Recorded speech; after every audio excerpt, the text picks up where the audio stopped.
प्यारे विद्यार्थियों, आज हम कक्षा 10 के एक बहुत ही इम्पोर्टेंट चैप्टर विज्ञान का, इसका नाम है जैव प्रक्रम, हम इसको डिस्कस करने जा रहे हैं। तो आज हम कक्षा 10 की विज्ञान का शुभारंभ करते हैं और इसकी शुरुआत हम करते हैं। देखिए, जैसा कि आप सब लोग जानते हैं, साइंस के 3 भाग होते हैं। पहला होता है फिजिक्स, फिर होती है केमिस्ट्री और फिर होती है बायोलॉजी। तो मैं आपको बायोलॉजी का पूरा कोर्स कराऊंगा। तो छात्रा आप ध्यान रखें, तो आपको पूरी बातें जितनी ही बताई जाएंगी उनको ध्यानपूर्वक सुनें, और अगर फिर भी समझ में नहीं आता है तो आप कमेंट करके हमसे पूछ सकते हैं। तो ये कक्षा 10 का जीव विज्ञान का चैप्टर नंबर बायोलॉजी का पहला ही है। आज हम बायोलॉजी को शुरुआत करते हैं। तो परीक्षा की दृष्टि से ये बहुत ही महत्वपूर्ण है और बहुत ही इम्पोर्टेंट है। तो आज हम इसके बारे में बात करते हैं। चलिए शुरुआत करते हैं इस इम्पोर्टेंट चैप्टर की, जिसका नाम है जैव प्रक्रम।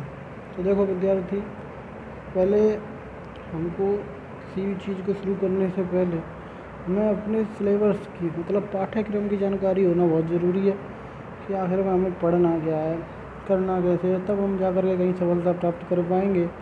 ये चैप्टर आपका परीक्षा की दृष्टि से बहुत ही महत्वपूर्ण चैप्टर है। इसमें से 2 से 3 क्वेश्चन हर बार परीक्षा में पूछे गए हैं। तो मैं आशा करता हूँ कि इस बार भी क्वेश्चन इसमें से पूछे जाएंगे। तो देखिए, सबसे पहले हम बात करते हैं कि जैव प्रक्रम क्या होता है। इसको समझने से पहले हमें ये देख लेते हैं कि इस चैप्टर में हमें पढ़ना क्या क्या है। बहुत ही लंबा चैप्टर है दोस्तों। विद्यार्थियों, आप धैर्य बनाए रखें, आप परेशान ना हो कि ये इतना लंबा चैप्टर कैसे। एक एक चीज़ मैं आपको समझाऊंगा, एक एक चीज़ आपको इसी तरीके से समझाऊंगा, आपकी समझ में भी आएगी। बस आप विश्वास बनाए रखें और थोड़ा सा सब्र रखें, और आप लोग जानते ही हो कि सब्र का फल मीठा होता है। तो देखो विद्यार्थियों, इस पाठ्यक्रम की अगर हम बात करें तो इसमें हमें सबसे पहले पढ़ना है सजीव। क्या पढ़ना है? सजीव। तो सबसे पहले हमें ये पढ़ना है कि सजीव क्या होते हैं, सजीव किसे कहते हैं, सजीव की परिभाषा क्या है। क्योंकि ये बायोलॉजी का, जीव विज्ञान का बहुत ही महत्वपूर्ण टॉपिक है। अगर हमको ये नहीं पता कि सजीव क्या होते हैं और सजीव की परिभाषा क्या है, तो फिर हम जीव विज्ञान के किसी भी चैप्टर को नहीं समझ पाएंगे। तो अगर हम किसी भी चैप्टर को समझना चाहते हैं तो हमें पता होना चाहिए कि सजीव क्या होते हैं। तो जैसा दोस्तों, अभी हम इसको डिस्कस करने वाले हैं कि सजीव क्या होते हैं। इसके बाद जैव प्रक्रम, फिर हम देखेंगे दोस्तों जैव प्रक्रम क्या होता है। ठीक है दोस्तों। फिर हम देखेंगे प्रचलन, जीवों में जो प्रचलन होता है वो कैसे होता है। फिर हम देखेंगे पौधों में और जंतुओं में, दोनों में पोषण कैसे होगा। फिर हम देखेंगे पोषण कितने प्रकार का होगा, कितने प्रकार से पोषण किया जा सकता है। फिर हम देखेंगे प्रकाश संश्लेषण। प्रकाश संश्लेषण की क्रिया वैसे पेड़ पौधों में होती है, तो हम फिर देखेंगे प्रकाश संश्लेषण। प्रकाश संश्लेषण पढ़ने के बाद में इसी चैप्टर में हम आगे पढ़ेंगे अमीबा में, और अमीबा एक कोशिकीय जीव होता है, और मनुष्य हम स्वयं में पोषण किस प्रकार से होगा। फिर हम पढ़ेंगे श्वसन, स्वयं में श्वसन किस प्रकार से होगा। फिर हम पढ़ेंगे श्वसन कितने प्रकार का होता है। फिर हम पढ़ेंगे श्वसन किन किन अंगों के द्वारा श्वसन होता है, श्वसन में कौन कौन से अंगों का प्रयोग किया जाता है। फिर हम पढ़ेंगे श्वसन का ही एक प्रकार होता है दोस्तों, कोशिकीय श्वसन। फिर हम पढ़ेंगे कोशिकीय श्वसन के बारे में। फिर हम पढ़ेंगे मनुष्य में संचरण, मनुष्य में जो संचरण का मतलब रक्त जो होते हैं वो पढ़ेंगे हम। फिर हम पढ़ेंगे ब्लड, फिर ब्लड के बाद हम पढ़ेंगे हृदय। हृदय में हम पढ़ेंगे हृदय की संरचना, हृदय के कार्य। फिर हम पढ़ेंगे रक्त नलिकाएँ, मतलब जहाँ से रक्त प्रवाहित होता है, बहता है। फिर हम पढ़ेंगे लिम्फ, लसीका तंत्र। फिर हम पढ़ेंगे पौधों में संवहन। पौधों में संवहन किस प्रकार से होता है। फिर हम पढ़ेंगे जल का स्थानांतरण। पौधों में जल का स्थानांतरण कैसे होता है, एक जगह से दूसरी जगह जल कैसे पहुंचाया जाता है।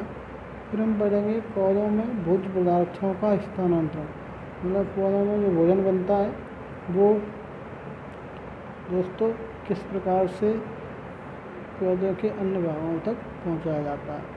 फिर हम पढ़ेंगे उत्सर्जन, जो भी हमारे अपशिष्ट पदार्थ बचते हैं उनको हम बाहर कैसे निकालते हैं, उत्सर्जन। फिर हम पढ़ेंगे मनुष्य का उत्सर्जन। फिर हम पढ़ेंगे कृत्रिम वृक्क। फिर उत्सर्जन पढ़ेंगे हम पौधों का। तो इतनी सारी टॉपिक हम इस चैप्टर में क्लियर करने वाले हैं। तो आज हम पढ़ते हैं सबसे पहले सजीव। तो देखिए सजीव को इंग्लिश में कहते हैं लिविंग। एक चीज़ याद रखेंगे सभी विद्यार्थी कि हम हर चीज़ की साथ ही साथ अंग्रेजी ज़रूर पढ़ें, क्योंकि अंग्रेजी पढ़ना बहुत ज़रूरी है। कभी कभी क्या है कि एग्ज़ाम में डायरेक्ट अंग्रेजी के नाम रख के पूछ लिया जाता है क्वेश्चन, तो फिर स्टूडेंट घबरा जाते हैं कि ये क्या पूछ लिया, ये कहाँ से आ गया, ये तो सर जी ने हमें बताया ही नहीं था। तो फिर वो ऐसा ना सोचें। तो हमको हिंदी के साथ साथ इंग्लिश में भी नाम याद रखने होंगे। तो देखिए सामान्य तौर पर हम कह सकते हैं कि सभी सजीवों में जीवन होता है। ये सामान्य रूप से आराम से नॉर्मल तरीके से हम ये कह सकते हैं कि जो सजीव होते हैं उनमें क्या होता है, उनमें जीवन होता है। अतः सजीवों की पहचान करने के लिए सजीवों में कुछ लक्षण पाए जाते हैं। क्या पाए जाते हैं, लक्षण। तो ये लक्षण जो होते हैं उनके आधार पर, मतलब इन लक्षणों के आधार पर ही हम सजीवों की क्या कर सकते हैं, पहचान कर सकते हैं। देखिए वैसे तो सजीवों की पहचान करना इतना आसान नहीं है। सजीवों को पहचान करने के लिए उनमें बहुत से गुण पाए जाते हैं। तो हमें क्या है कि किसी एक चीज़ से हम सजीव की पहचान नहीं कर सकते कि मान लो कोई कह दे कि पोषण सजीवों का एक लक्षण होता है, शोषण एक लक्षण होता है, ऐसा नहीं है। उनकी पहचान करने के लिए बहुत सारे लक्षणों की हमें आवश्यकता होती है। तो उनको हम एक एक करके देखते हैं। तो ये एक तो होता है कोशिकीय संरचना। सबसे पहले हमें ज़रूरत होती है कि जो सजीव होते हैं उनकी कोशिकीय संरचना पाई जाती है। उनमें जो कोशिका होती है उनमें कोशिका जरूर होती है। सजीव होगा तो उसमें कोशिका की संरचना पाई जाएगी। सजीव जो होते हैं वो पोषण करते हैं। और समस्या ये आती है पोषण किसे कहते हैं। तो पोषण मतलब जो हम भोजन करते हैं उस भोजन से हमारे शरीर की ऊर्जा की प्राप्ति के लिए हमें पोषण की आवश्यकता होती है। शोषण आप जानते ही होंगे, ग्लूकोज का टूटना शोषण कहलाता है। उपापचय भोजन का पाचन, भोजन का जो पाचन करते हैं उपापचय। वृद्धि देखा ही होगा, वृद्धि पहले आप 5 वर्ष के थे तब आपके शरीर का रूप क्या था, वो अब आप इतने बड़े हो गए, अब आप कितने बड़े हो चुके हो। उत्सर्जन मतलब आपके शरीर में जो अपशिष्ट पदार्थ हैं वो जो बचे हुए हैं उनको बाहर निकालना उत्सर्जन। जनन अपनी यही संतान उत्पन्न करना जनन कहलाता है। प्रचलन मूवमेंट ये गति करना, ठीक है। तो इन सब के आधार पर हम पहचान करेंगे कि ये सजीव है या निर्जीव। तो हम कह सकते हैं, अतः हम कह सकते हैं कि जिसके अंदर ये लक्षण पाए जाएंगे, जिसमें ये लक्षण विद्यमान होंगे वो क्या कहलाएगा, वो सजीव कहलाएगा। और जिनमें ये लक्षण नहीं होंगे वो क्या कहलाएगा, नॉन लिविंग कहलाएगा। मतलब क्या कहलाएगा, निर्जीव कहलाएगा। एक बार अपना देखते हैं सजीव क्या होते हैं। सजीव वो होते हैं, वैसे तो हम कह सकते हैं कि जिनमें जीवन पाया जाता है वो सजीव होते हैं, लेकिन इतने कहने से हम ये परिभाषा छोटे बच्चों के लिए सही है, लेकिन अब हम बड़े हो चुके हैं तो बड़े स्तर पर कुछ बड़ा सीखना पड़ेगा। तो सजीवों की पहचान करने के लिए सजीवों में कुछ लक्षण पाए जाएंगे। उन लक्षणों के आधार पर ही हम सजीवों की पहचान कर सकते हैं। जो क्या है, कोशिका की संरचना के आधार पर उनमें पोषण हो रहा है कि नहीं हो रहा है, शोषण हो रहा है कि नहीं हो रहा है, उपापचय क्रिया हो रही है कि नहीं हो रही है, वृद्धि हो रही है कि नहीं हो रही है, उत्सर्जन नहीं हो रहा है कि हो रहा है, जनन हो रहा है कि नहीं हो रहा है, प्रचलन हो रहा है कि नहीं हो रहा है। तो जिनमें ये सारी क्रियाएँ संपन्न हो रही हैं, उनमें जो क्रियाएँ पाई जाएंगी उनको हम कहेंगे सजीव, जैसा आप जानते हो। तो जिनमें जो लक्षण नहीं पाए जाएंगे फिर वो क्या कहलाएंगे, वो कहलाएंगे निर्जीव। ठीक है, मैं आशा करता हूँ कि आप लोगों की चीज़ समझ में ये अच्छी तरीके से आया होगा।